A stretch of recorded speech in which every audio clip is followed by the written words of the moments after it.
Hello there, and welcome back to another episode of Sithbelle Survives. We are on episode 3, and hopefully today we can actually get something done instead of just wandering around for hours and not finding anything. My buddy over there agrees. So you have lots of goodies, including one that I desperately need, but I don't have any emeralds, so goodbye. Oh, come on. Thank you.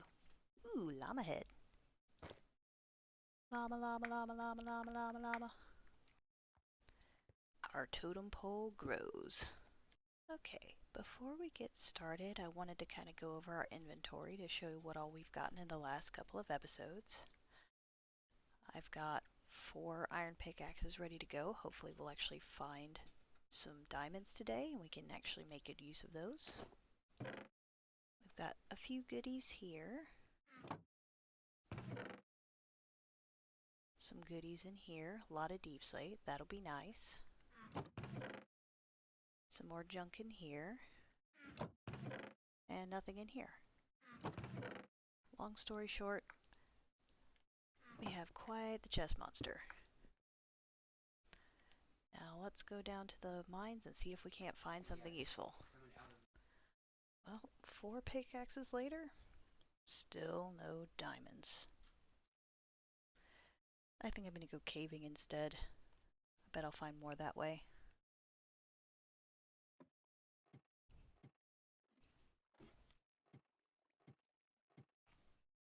So what I'm gonna do is I'm going to dig out this area to this cave here. Let's see what we can find in here. Hello, gorgeous.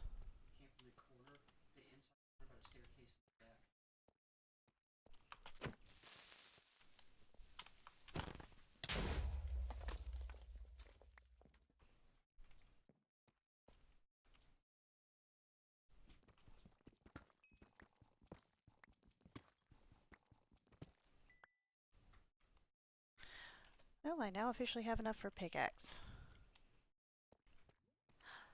I see more shiny blues.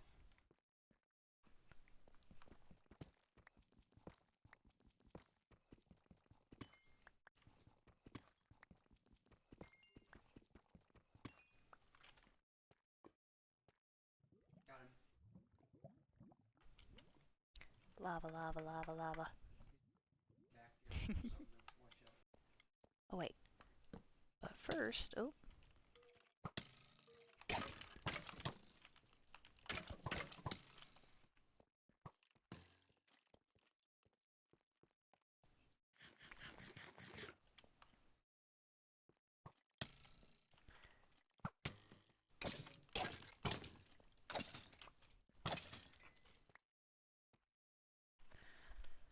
I am alive. Not very well, but I am alive.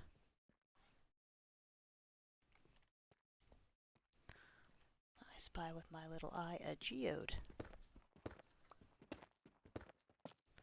Which is perfect, because calcite sounds wonderful.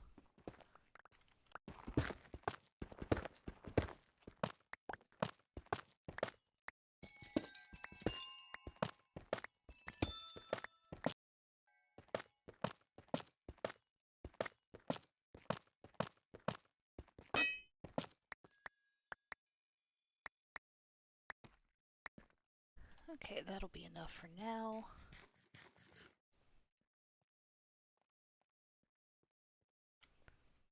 Let's find our way back to our starting spot.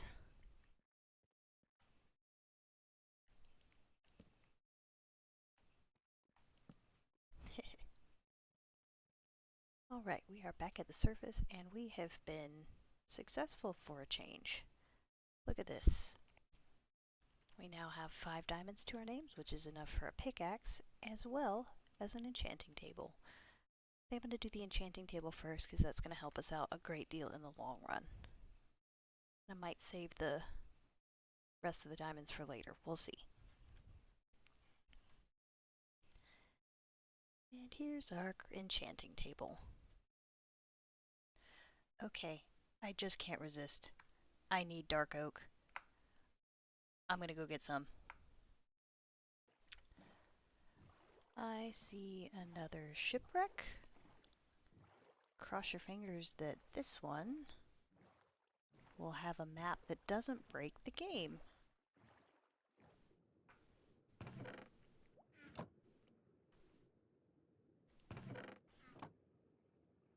Is this one I've already looted?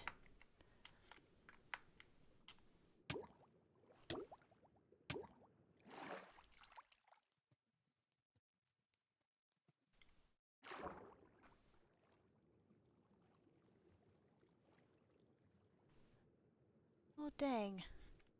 It's one I've already looted. So I guess it has broken my game already. Land hoe. Dark oak hoe. And dungeon hoe. Lots of hoes.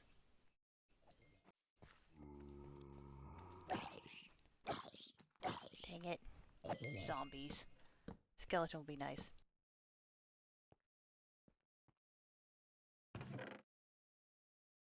Another golden apple.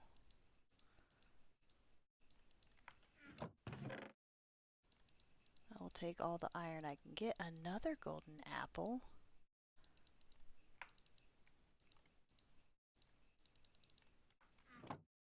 Interesting. Oh, beautiful dark oak.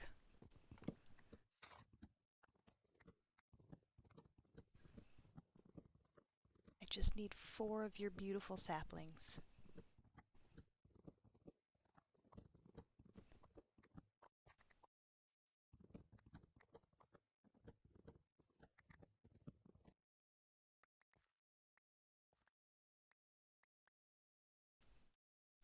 Three? Really? Oh, yay, there's... Okay, we got plenty. We are in business. Confession time.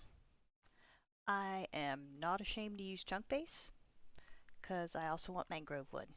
And I know where there's some not too terribly far away, so we're gonna go see if we can get some real quick. Wow. That's some beautiful terrain coming into view.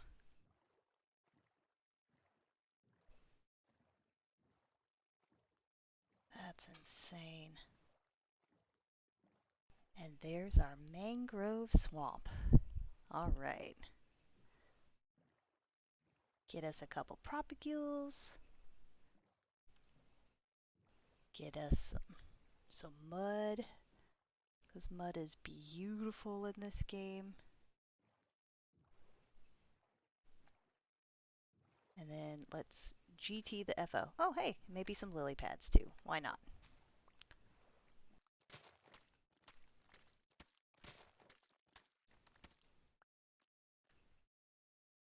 Oh goodness, let's sleep. I would like to get some frogs, but I don't want to deal with nighttime mobs in order to find slimes and all that good stuff, so let's just worry about frogs another day. Maybe after we get elytra.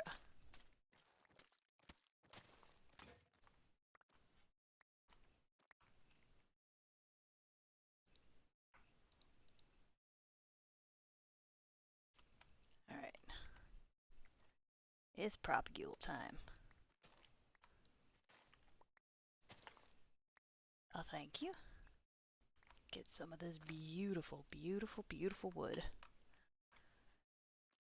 This is what I wanted jungle wood to be. If you're gonna give me a reddish tint, give me red. Free pop propagule? Don't mind if I do. There's my boat. Time to head home. Goodbye, mangrove swamp. We will be back for mud later, for sure. And with that, I believe I have all of the wood types. So let's get home. Home again, home again. That's the sailor's way. Gotta admit, it is nice to see my little island of nothing after a couple thousand blocks of rowing, rowing, rowing my boat. Alright, I am back. We now should have enough stuff to actually get started on this little starter house. Ideally, I'd like to go into the nether and get some warped wood, but I've put this off for long enough, so I'm just gonna get started. Oh, by the way, one thing that I stopped to get a little bit more dark oak on my way back, and a visitor came by, so we now have one more for the totem pole.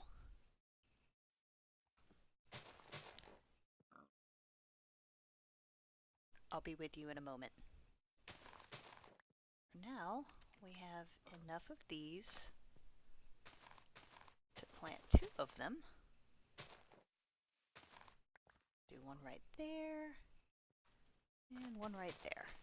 For the mangrove, I think I'm gonna see, can I do this? I can. Can I plant it? Okay, so it has to be on dirt. So I'm actually going to plant the propagules in the water. And that way I'm not taking up valuable space on my tiny little island, and we can get some of that delicious redwood. Oh hey, it's shift click to open the boat without having to get in it. Good to know. Good to know.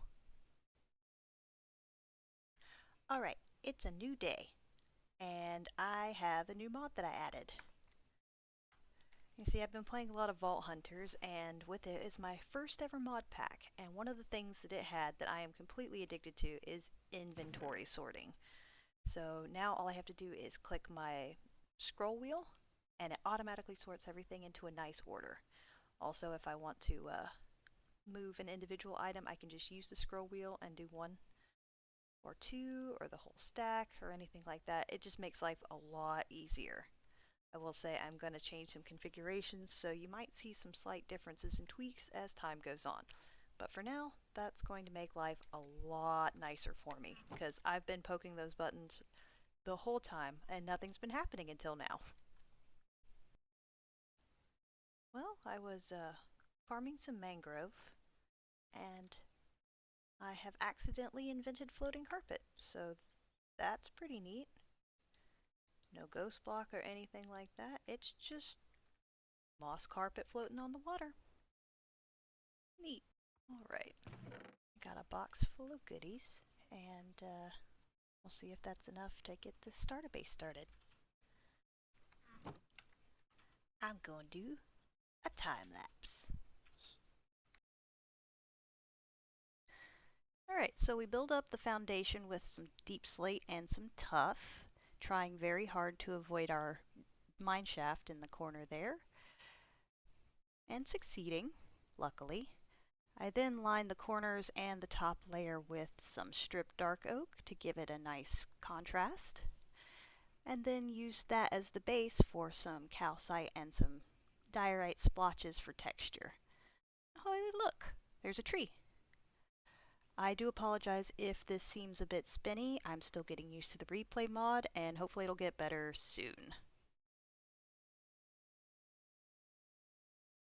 Alright, well, we're getting there.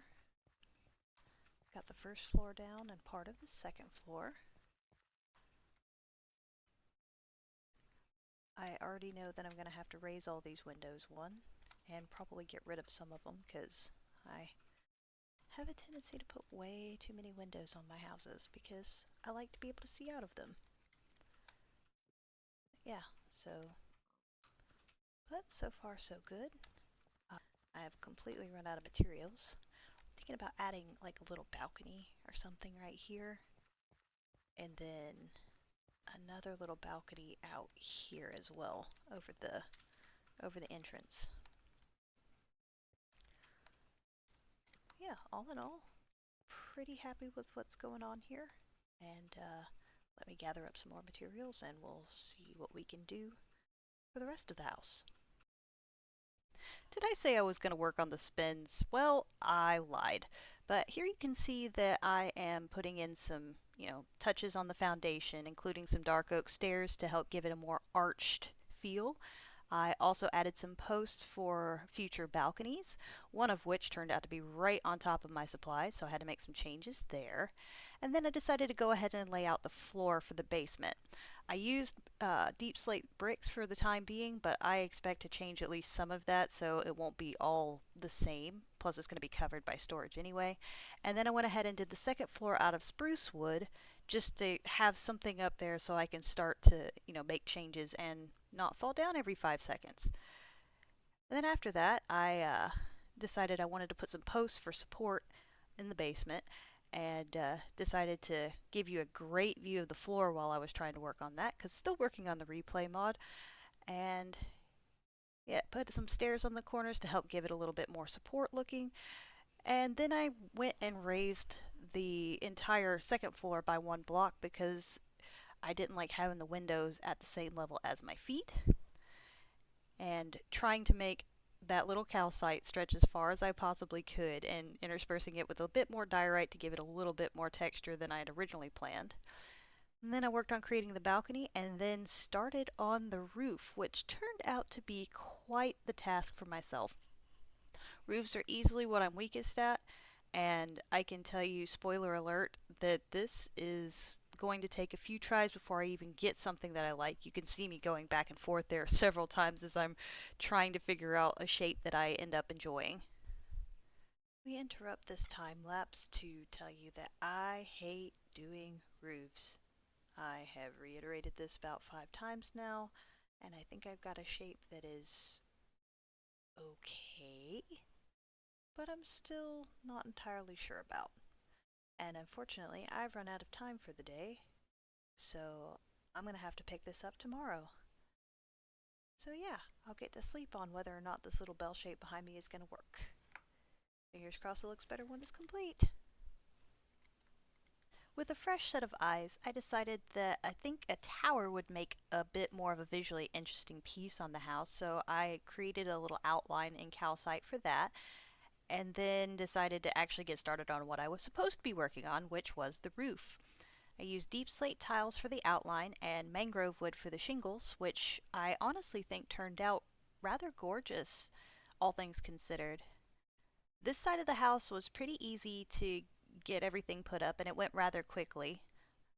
But the close side of the house, where I'm calling my front entrance, turned out to be a little bit more difficult to work with because the roof line is slightly different and the tower is not symmetrical on its side of the house. So I ended up creating some kind of a weird miscalculation that took me several tries to figure out what I wanted to do to make it look right, and I went back and forth several times trying to figure out what was going on. And eventually I got it figured out, and I decided to slope up the roof so that it kind of just came in a little bit. I'm still going to make some changes though. Oh dear, I've made a derpy face. Kind of reminds me of Sloth. Hey, you guys. Alright, so I've got a roof. It needs to be fixed so that it doesn't look quite so vaulted inside, but we now have a house. Go into free cam mode real quick to just kind of give you a brief idea. I haven't finished the tower. I still need a little bit more calcite. I extended the roofs a little bit wider so that they have a little bit more depth. I still need to do a bit more tweaking on them, as you can see, but overall I am pretty happy with what we've managed to accomplish here. One other thing that I have done is I have moved my storage down into the basement, and I've also added some much needed safety over my strip mine, which is going to come in handy, I have no doubt. Yeah, I just have a few chests here. Not a whole lot for a permanent, but pretty good for a starter base, and put some little trapdoors around it to give it a little bit of a dividing line and make it look a little bit prettier. And so with that, I think I'm going to have to call it an episode. I have no more resources. I have no food whatsoever. And I am just about ready to start on the grind to get enchanted tools, get some villagers going, go to the nether, get some of those cool blocks, and then hopefully go to the inn and get an elytra. That would be lovely. So, thank you if you managed to watch this episode. I hope you have a great rest of your day, and I will see y'all next time. Bye!